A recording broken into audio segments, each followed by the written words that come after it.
আসসালামু আলাইকুম দর্শক, সবাই কেমন আছেন?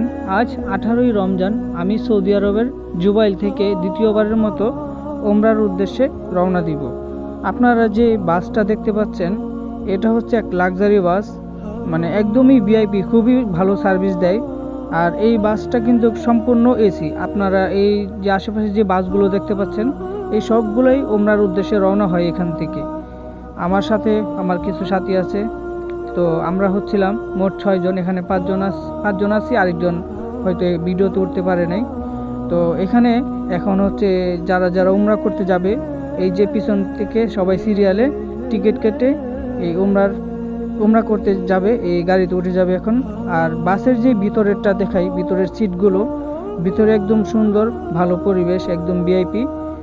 আর ইতিমধ্যে দেখতে পাচ্ছেন আমরা উমরার উদ্দেশ্যে রওনা দিয়ে দিয়েছি। আর এটা হচ্ছে সৌদি আরবের জুবাইল থেকে। এই দেখেন, জুবাইল পার হওয়ার পরে আপনারা দেখতে পাবেন এখানে মরুভূমি। আর সৌদি আরবে বেশিরভাগই কিন্তু জায়গায় মরুভূমি দেখা যায়। আল্লাহর অশেষ রহমতে দীর্ঘ 4 ঘন্টা জার্নি করার পর আমাদের গাড়িটা এক নির্দিষ্ট জায়গা থেকে দেখে গাড়িটা থামা হয়েছে। এখানে মূলত কেন থামা হয়েছে, এখানে আমরা সবাই কিন্তু রোজাদার ব্যক্তি ছিলাম, যেহেতু রমজান মাসে আমরা উমরা করার জন্য আসছি। এখানে গাড়িটা থামার উদ্দেশ্য হয়েছে, এখানে আমরা হচ্ছে ইফতার করব। ইফতার করে তারপরে হচ্ছে আবার এখান থেকে পবিত্র মক্কার উদ্দেশ্যে রওনা হব। আমাদের প্রায় ইফতারের সময় হয়ে গেছে। এখন আমরা একটা হোটেলে যাব। এটা মূলত একটা পাকিস্তানি হোটেল। আমরা 6 জন 3 প্লেট খ্যাপসা নিছি। আমাদের মোটামুটি 3 প্লেট খ্যাপসা দিয়ে আমরা আমাদের 6 জনের আলহামদুলিল্লাহ ইফতারের কাজটা হয়ে যাবে। দীর্ঘ 16 ঘন্টা জার্নি করার পর আলহামদুলিল্লাহ আমরা চলে আসলাম মক্কার উত্তর পশ্চিম দিকে। এখানে আপনারা যে গাড়িগুলো দেখতে পাচ্ছেন, এই গাড়িগুলো দিয়ে হচ্ছে উমরা করার জন্য সবগুলো গাড়ি এখানে আসছে। সব লাক্সারি গাড়িগুলো এখানে আসছে মূলত উমরার উদ্দেশ্যে। সব হজ যাত্রীগণ এখানে আসে। আর এখানে আসার কারণ কি, এখানে হচ্ছে মসজিদ আল হারাম থেকে প্রায় 7 থেকে 8 কিলোমিটার দূরে এই জায়গাটি। এখানে একটি মসজিদ আছে, মসজিদে আয়সা। এখানে যারা উমরা করার উদ্দেশ্যে আসে তারা এখানে গোসল করে ইহরামের কাপড় বাঁধে, তারপর পবিত্র মক্কার উদ্দেশ্যে যায় উমরা করার জন্য। ইসলামের ইতিহাসে জানা যায়, প্রিয় নবী হযরত মুহাম্মদ সাল্লাল্লাহু আলাইহি সাল্লামের স্ত্রী হযরত আয়সা রাদিয়াল্লাহু আনহু এখান থেকে ইহরাম বেঁধে উমরার আদায় করছিলেন। সেই কারণে এই মসজিদটির নাম হয়েছে মসজিদে আয়সা। সামনে যে একটা মসজিদ দেখতে পাচ্ছেন, এটাই মূলত মসজিদে আয়সা। তো আমরা এখানে আসলাম, গোসল করলাম, ইহরামের কাপড়ও বাঁধলাম, তারপর আমরা চলে যাচ্ছি মসজিদের ভিতরে। এখান থেকে আমাদের 2 রাকাত নফল নামাজ আদায় করতে হবে, এটা হচ্ছে উত্তম। মসজিদে আয়সা ওখান থেকে গাড়ি ছাড়ার পর আমাদের গাড়িটি একদম চলে যাবে মসজিদ আল হারামের কাছে। তো হারামের আগে যে রাস্তা দিয়ে আমরা আসি বর্তমান, এই দিকে দেখেন কত বড় বড় পাহাড়। এই পাহাড়গুলো আমাদেরকে বলে দেয় এটা সৌদি আরবের কতটুকু সৌন্দর্য। আমরা কাছাকাছি প্রায় চলে আসছি, আমাদের যাইতে আর বেশিক্ষণ সময় লাগবে না, খুব তাড়াতাড়ি আমরা আপনাদেরকে প্রিয় ইসলামের সর্বোচ্চ যেই জায়গাটি, প্রিয় কাবা শরীফ দেখাবো। ইতিমধ্যে দেখেন এখানে ক্লক টাওয়ার দেখতে পাচ্ছেন মক্কার। আলহামদুলিল্লাহ আমরা আমাদের গন্তব্যে পৌঁছে গেছি। এখানে যে গাড়িটা দেখছেন, মূলত আমরা এই গাড়ি দিয়েই কিন্তু মক্কাতে আসছি। মক্কা থেকে আবার যাব মদিনাতে। আমরা হচ্ছে এখানে 6 জন ছিলাম। আমরা একটা হোটেল নিয়েছি, আমাদের জনপ্রতি ভাড়া পড়েছে সৌদি আরবের 30 রিয়াল করে, যা বাংলাদেশি টাকায় 1000 টাকারও বেশি। আল্লাহর রহমতে আমরা এখানে একটু রেস্ট নিব, যেহেতু আমরা 16-17 ঘন্টা জার্নি করে আসছি। রেস্ট নেওয়ার পরে আমরা কিছুক্ষণের মধ্যে বের হব মক্কা শরীফের উদ্দেশ্যে, যেখানে আমরা আমাদের উমরার কাজটা সম্পূর্ণ করব। তো আমরা 6 জন আমাদের হোটেল থেকে বের হয়েছি। আলহামদুলিল্লাহ আমরা এখন হেঁটে হেঁটে উমরার আদায়ের উদ্দেশ্যে পবিত্র কাবা শরীফের দিকে রওনা হয়েছি। এই পবিত্র সফরের প্রতিটি মুহূর্তে আমাদের জন্য অনেক অনুভূতির এবং আল্লাহর রহমত ভরা।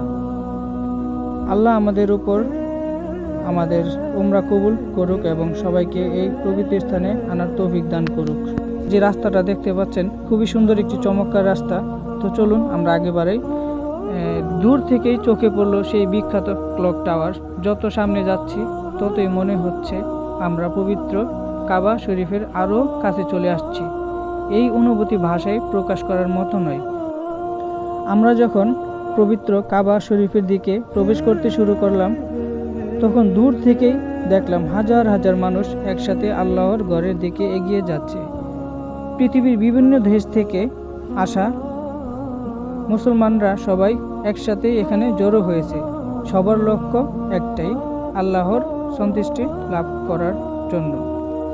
মক্কার আশেপাশের পরিবেশ সত্যিই অনেক সুন্দর এবং খুবই উন্নত। চারদিকে বড় বড় ভবন, পরিষ্কার পরিচ্ছন্নতা, রাস্তা আর দারুণ ব্যবস্থা দেখে মন ভরে যাওয়ার মতো দৃশ্য। দেখেন আপনারা কি সুন্দর। আল্লাহ সুবহানাল্লাহ।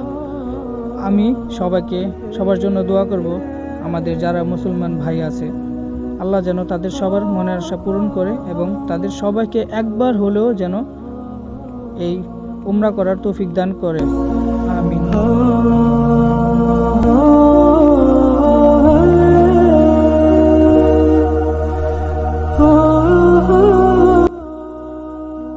আলহামদুলিল্লাহ, আমি এখন মক্কার পবিত্র মসজিদে হারামের কাছে আছি। আমার পেছনে রয়েছে ইসলামের সবচেয়ে পবিত্র স্থান কাবা শরীফ। ইসলামী বিশ্বাস অনুযায়ী হযরত ইব্রাহিম আলাইহিসসালাম ও তার ছেলে ইসমাইল আলাইহিসসালাম এই ঘর নির্মাণ করেছিলেন। কাবার এক কোনায় আছে হাজরতে আসওয়াদ নামে জান্নাতি কালো পাথর, আর কাবাকে ঢেকে রাখা কালো কাপড়ে বলা হয় কিসওয়া, যেখানে সোনালী সুতা দিয়ে কোরআনের আয়াত লেখা থাকে। সারা বিশ্বের মুসলমানরা নামাজ পড়ার সময় এই কাবার দিকেই মুখ করে। কাবা শুধু একটি ভবন নয়, এটি পুরো মুসলিম বিশ্বের ঐক্যর প্রতীক। পৃথিবীর কোটি কোটি মুসলমান প্রতিদিন 5 ওয়াক্ত নামাজ এই কাবার দিকেই মুখ করে। তাওয়াফ শেষ করে আমরা পৌঁছে যাই কাবা শরীফের সেই পবিত্র কোণায়, যেখানে রয়েছে জান্নাত থেকে আগত হাজরতে আসওয়াদ। সামর্থ্য হলে মুসল্লিরা ভালোবাসা ও সম্মানের সাথে এই পাথরে চুমু দেয়, আর ভিড় বেশি হলে দূর থেকেই হাত তুলে ইশারা করে সালাম জানায়। এটি শুধু একটি পাথর নয়, বরং নবী ইব্রাহিম আলাইহিসসালাম ও আমাদের প্রিয় নবী হযরত মুহাম্মদ সাল্লাল্লাহু আলাইহি সাল্লামের স্মৃতিবাহী একটি বরকতময় নিদর্শন, যা মুসলমানদের হৃদয়ে গভীর ভালোবাসা ও ঈমানের অনুভূতি জাগিয়ে তোলে।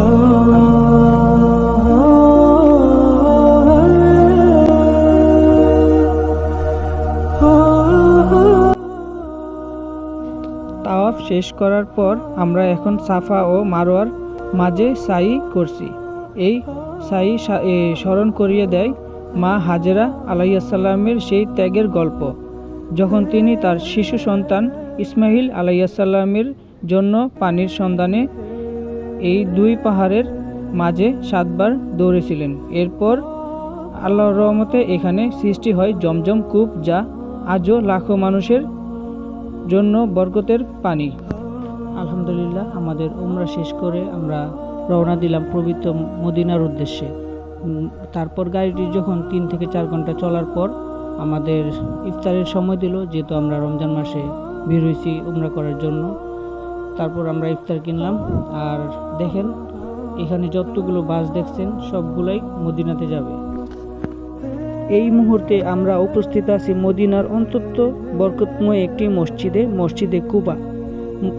মসজিদে কুবা ইসলামের ইতিহাসে খুবই গুরুত্বপূর্ণ, কারণ এটি ইসলামের প্রথম নির্মাণিত মসজিদ। 622 খ্রিস্টাব্দে যখন হযরত মুহাম্মদ সাল্লাল্লাহু আলাইহি সাল্লাম মক্কা থেকে মদিনায় হিজরত করেন, তখন তিনি প্রথমে কুবা এলাকায় কয়েকদিন অবস্থান করেন এবং সেখানেই এই মসজিদ ভিত্তি স্থাপন করেন। পরে সাহাবায়ে কেরামদের সাথে নিয়ে তিনি মসজিদটি নির্মাণ করেন। হাদিসে এসেছেন রাসূলুল্লাহ সাল্লাল্লাহু আলাইহি সাল্লাম প্রতি শনিবার এখানে এসে নামাজ আদায় করতেন, আর যে ব্যক্তি পবিত্র হয়ে ওযু করে নামাজ কুবায় এসে 2 রাকাত নামাজ আদায় করবে, সে একটি উমরার সমান সওয়াব পাবে। আজও পৃথিবীর বিভিন্ন দেশ থেকে মুসলমানরা এখানে এসে নামাজ পড়েন এবং এই বরকতময় স্থানে ফজিলত লাভের চেষ্টা করেন।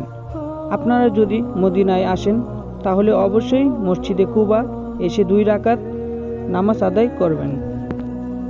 আমরা এখন চলে আসলাম মদিনার কাছাকাছি একটি বড় খেজুরের দোকানে আছি।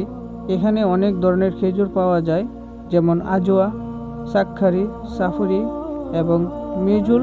মদিনার খেজুর সারা পৃথিবীতে বিখ্যাত। বিশেষ করে আজোয়া খেজুর ইসলামে খুব গুরুত্বপূর্ণ। হাজি ও উমরা যাত্রীরা এখান থেকে খেজুর কিনে নিয়ে যান পরিবার ও বন্ধুদের জন্য। আমরা এখন মদিনার ঐতিহাসিক উহুদ পাহাড়ের সামনে যাচ্ছি। এই পাহাড়ের কাছে 625 খ্রিস্টাব্দে উহুদের যুদ্ধ হয়েছিল। এই যুদ্ধে প্রায় 70 জন সাহাবী শহীদ হন। তাদের মধ্যে ছিলেন রাসূলুল্লাহ সাল্লাল্লাহু আলাইহি সাল্লাম এর চাচা হামজা রাদিয়াল্লাহু আনহু। আজ এখানে শহীদদের কবর রয়েছে এবং সারা পৃথিবী থেকে মুসলমানরা এখানে জিয়ারত করতে আসেন। আমরা এখন মদিনার পবিত্র মসজিদে নববীর সামনে আছি। এই মসজিদটি নির্মাণ করেছিলেন হযরত মুহাম্মদ সাল্লাল্লাহু আলাইহি সাল্লাম। এখানে রয়েছে রওজা শরীফ এবং বিখ্যাত সবুজ গম্বুজ। সারা পৃথিবী থেকে মুসলমানরা এখানে এসে নামাজ পড়ে ও জিয়ারত করতে আসেন। মসজিদে নববীতে 1 রাকাত নামাজ পড়লে অনেক বেশি সওয়াব পাওয়া যায়। মসজিদে নববী এটি ইসলামের ধর্মের দ্বিতীয় পবিত্রতম মসজিদ। প্রথমটি হলো মসজিদ আল হারাম, যা পবিত্র মক্কাতে অবস্থিত। প্রিয় দর্শক, আমরা এই মুহূর্তে আছি মসজিদের ভেতরে।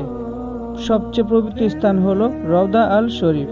হাদিসে এসেছেন, রাসূলুল্লাহ সাল্লাল্লাহু আলাইহি সাল্লাম বলেছেন, আমার ঘর এবং আমার মিম্বারের মাঝখানের স্থানটি জান্নাতের বাগানগুলোর মধ্যে একটি বাগান। এই জায়গায় নামাজ পড়ার জন্য পৃথিবীর বিভিন্ন দেশ থেকে মুসলমানরা আসে। এটাই হচ্ছে আমাদের প্রিয় নবীর রওজা শরীফ। আমাদের প্রিয় নবী এখানেই আছেন।